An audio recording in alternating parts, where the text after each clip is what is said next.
Hello friends, welcome to ISS platform. आज है 22 अक्टूबर और 22 अक्टूबर करेंगे हम करंट अफेयर के एमसीक्यू। चलो वीडियो स्टार्ट करते हैं। देखो, वीडियो स्टार्ट करने से पहले मैं ये बताऊंगा कि हमारा वीडियो पहले सुबह 8 बजे आता था। अब हमने उस वीडियो का टाइम चेंज कर दिया है और आपको जल्दी कर दिया है वीडियो। अब ये वीडियो सुबह एट अर्ली मॉर्निंग 6 बजे आता है। तो आप सीधे उठो और जो जल्दी उठता है वो देखे वीडियो, और जो जल्दी नहीं उठता है तो फिर वो बाद में देख ले। यूट्यूब पर तो है ही, हमेशा के लिए रहेगा, कभी भी चाहे 1 साल बाद देखो। क्लियर। अब क्या है दोस्तों, वीडियो स्टार्ट करते हैं। सबसे पहला, who has inaugurated 3 regional airport that is Saharanpur in UP, Rewa in MP and Ambikapur in Chhattisgarh. ये यहाँ पर 3 रीजनल एयरपोर्ट बने हैं। और रीवा अगर मध्य प्रदेश से बिलोंग करते हो तो रीवा डिस्ट्रिक्ट है, ये सारे डिस्ट्रिक्ट है कहाँ के, अपनी स्टेट के। अब क्वेश्चन बनता है कि किसने इनॉग्रेट किए हैं। तो ये आप जानते हो, हमारे प्रधानमंत्री हैं मोदी साहब, और मोदी साहब ने ये 3 regional airport we can say inaugurate किए हैं मोदी साहब ने। अब क्वेश्चन बनता है, सर ये जाते जाते बताइए, ये 3 रीजनल एयरपोर्ट क्या होते हैं। रीजनल एयरपोर्ट क्या होते हैं? देखो, 2 तरह के एयरपोर्ट होते हैं। एक होता है इंटरनेशनल एयरपोर्ट, दूसरा होता है नेशनल एयरपोर्ट, और तीसरा होता है रीजनल एयरपोर्ट। देख रहे हो आप, इंटरनेशनल एयरपोर्ट कौन से एयरपोर्ट होते हैं? जिस एयरपोर्ट से इंटरनेशनल फ्लाइट चलती हैं, that is called international airport. Clear. दूसरी कंट्री के लिए फ्लाइट। नेशनल एयरपोर्ट क्या होता है? नेशनल एयरपोर्ट वो होता है जिसमें स्टेट टू स्टेट फ्लाइट चलती है। मीन्स जैसे कोयम्बटूर जाना है ग्वालियर से, या फिर दिल्ली से आपको कन्याकुमारी जाना है, या फिर तमिलनाडु जाना है, शिमला जाना है, तो आपके लिए स्टेट टू स्टेट फ्लाइट चलेगी, उसको बोलेंगे नेशनल एयरपोर्ट। और रीजनल एयरपोर्ट क्या होते हैं? रीजनल एयरपोर्ट वो एयरपोर्ट होते हैं जिसमें स्टेट के अंदर ही, सिटी के अंदर फ्लाइट चलती है। जैसे रीवा से अगर एयरपोर्ट खुला है तो यहाँ पर फ्लाइट स्टार्ट हुई है, एक भोपाल की, एक जबलपुर की। तो स्टेट के अंदर ही दूसरी सिटी में जाने के लिए फ्लाइट का यूज करना, उस एयरपोर्ट को बोलते हैं रीजनल एयरपोर्ट। अब दोस्तों क्वेश्चन बनता है, जो रीजनल एयरपोर्ट बनाए जा रहे हैं अंडर उड़ान स्कीम। उड़ान स्कीम क्या है? तो उड़ान स्कीम है उड़े देश का आम नागरिक। अगर आपको इसके बारे में रियल में जानना है, उड़ान के बारे में, तो आप सरफरा मूवी है एक अक्षय कुमार की, उसको देख लेना। सरफरा मूवी को देख लेना, आपको उड़ान समझ में आ जाएगा। उड़ान का मतलब है कि जो छोटे लोग हैं, मीन्स इकोनॉमिकली वीकर सेक्शन हैं, उनको भी फ्लाइट का मजा लेना है। क्या है? फ्लाइट का उनको भी आनंद दिया जाए, कम पैसे में उनको भी फ्लाइट मिल सके, वो भी फ्लाइट में बैठ सके। That is a main reason of scheme launching the Udan scheme. Clear. उड़े देश का आम नागरिक। तो जितने भी ये रीजनल एयरपोर्ट जो 3 इनॉग्रेट किए हैं, ये उड़ान स्कीम के अंडर ही बने हैं। क्लियर। चलते अपन नेक्स्ट क्वेश्चन पर। नेक्स्ट है, first ever coal gallery was inaugurated at which city of India. देखो, ये जो कोल गैलरी है, ये बनी है नेशनल साइंस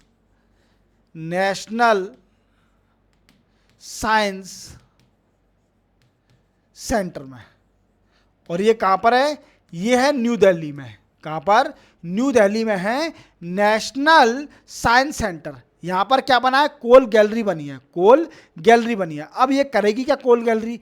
तो इसका काम होगा, ये दिखाएगी, शोकेस करेगी, शोकेस दी हिस्ट्री ऑफ कोल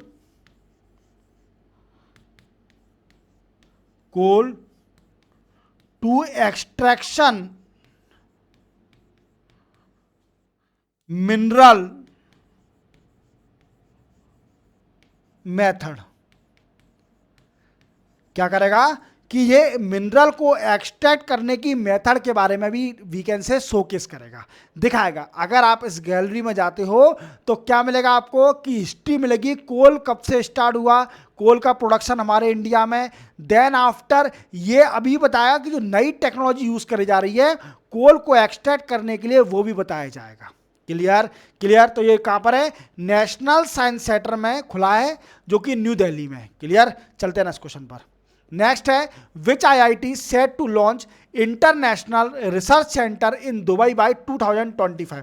देखो ये पूछ रहा है कि कौन सा आईआईटी हमारे इंडिया का दुबई में एक रिसर्च सेंटर बनाने जा रहा है, इंटरनेशनल रिसर्च सेंटर बनाने जा रहा है और 2025 तक वहां पर बना देगा दुबई में। और दुबई आप जानते हो दुबई सिटी है यूएई की, कहाँ की है, यूएई की दुबई सिटी है। और ये कैपिटल नहीं है, अधिकतर लोग अगर कंफ्यूज हो कि यूएई की कैपिटल दुबई है तो दुबई नहीं है, यूएई की कैपिटल है अबू धाबी। क्या है, अबू धाबी। क्लियर, तो यूएई कैपिटल है अबू धाबी, दुबई कोई कैपिटल नहीं है। क्लियर। अब ये आईआईटी मद्रास एक इंटरनेशनल रिसर्च सेंटर बनाने जा रहा है, कहां पर, दुबई में, जो कि यूएई की कैपिटल है। अब दुबई में ये करेगा क्या रिसर्च सेंटर, तो ये 2025 में आईआईटी मद्रास बना देगा दुबई के अंदर। ये क्या करेगा, innovation research then after entrepreneurship.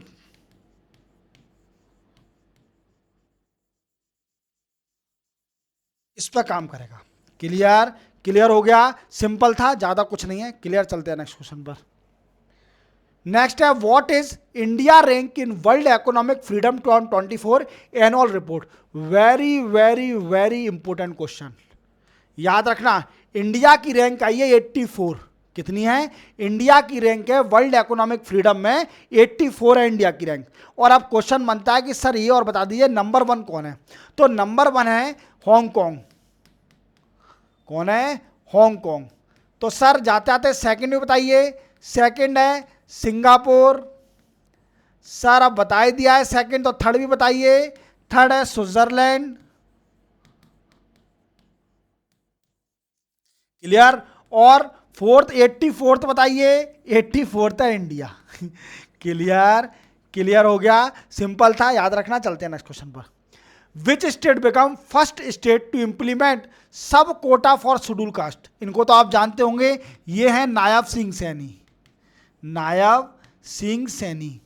और ये खुश क्यों हो रहे हैं, क्योंकि ये अगेन सीएम बन गए हरियाणा के। कहाँ के सीएम बन गए, अगेन सीएम बन गए हरियाणा के। अभी तो हरियाणा में जीते ही हैं और बीजेपी से बिलोंग करते हैं, और इन्हें फिर से इलेक्शन जीतते ही कई सारी कैबिनेट मीटिंग ली और मीटिंग में डिसाइड कर दिया कि सब क्लासिफिकेशन ऑफ जो शेड्यूल कास्ट था, डिसीजन आया था सुप्रीम कोर्ट का in the month of August in 2024, उसको इम्प्लीमेंट कर दिया।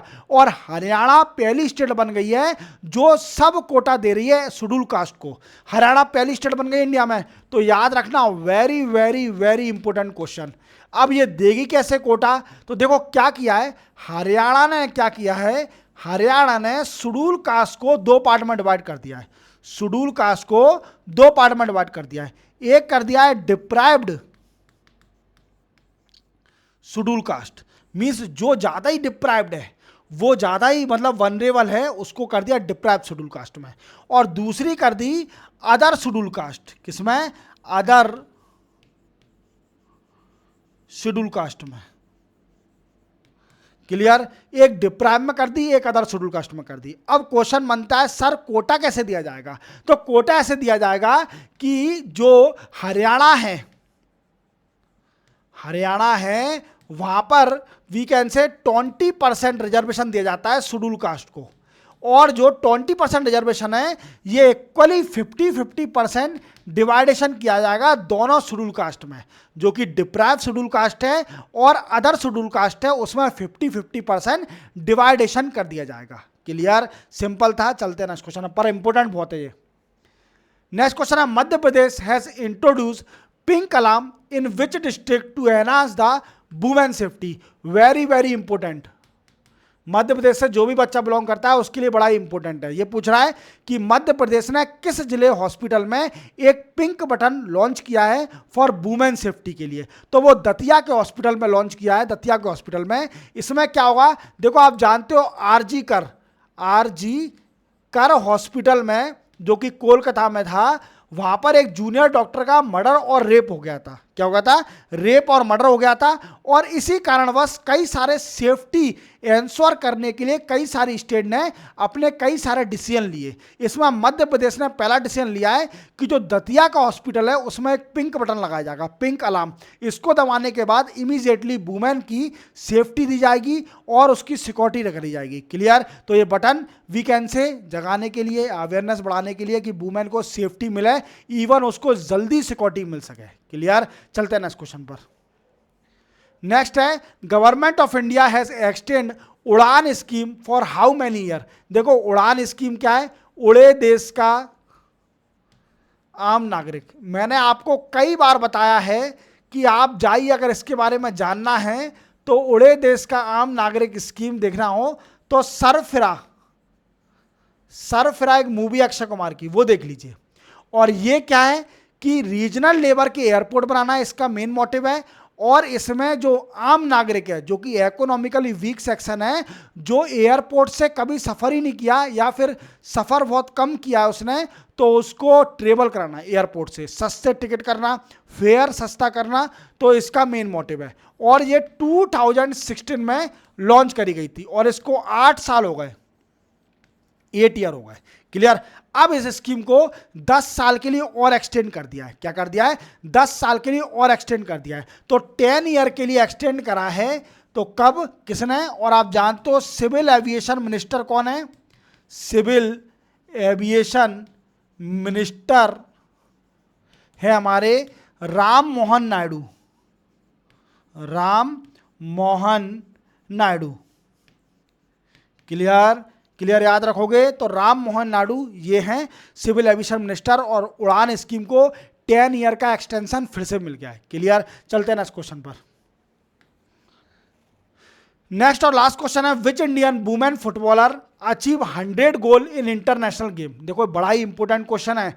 ये पूछ रहा है कि कौन सी इंडियन फुटबॉल वुमेन ने 100 गोल अचीव कर लिया इन इंटरनेशनल गेम। ये बहुत बड़ा अचीवमेंट है। ये पहली वुमेन है जिसने ऐसा किया है, इंडियन फुटबॉलर वुमेन ने, और इनका नाम है बाला देवी। क्या नाम है, बाला देवी। और ये बिलोंग करती है मणिपुर से।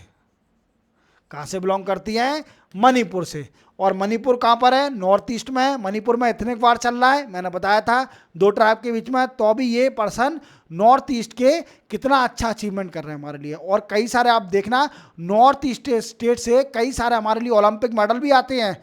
क्लियर। और इसी के साथ देखो फुटबॉल में भी कितनी प्रोग्रेस कर रही है नॉर्थ ईस्ट स्टेट, कि मणिपुर से बाला देवी जो वुमेन फुटबॉलर हैं, इन्होंने 100 गोल अचीव कर लिए इंटरनेशनल गेम में। ये बहुत बड़ा अचीवमेंट है हमारे इंडिया के लिए। क्लियर। तो इसी के साथ 22 अक्टूबर के करंट अफेयर के एमसीक्यू कंप्लीट होते हैं। चैनल को सब्सक्राइब और बेल आइकन प्रेस करना ना भूलना। मिलते हैं हम कल नए करंट अफेयर एमसीक्यू के साथ, तब तक के लिए जय हिंद।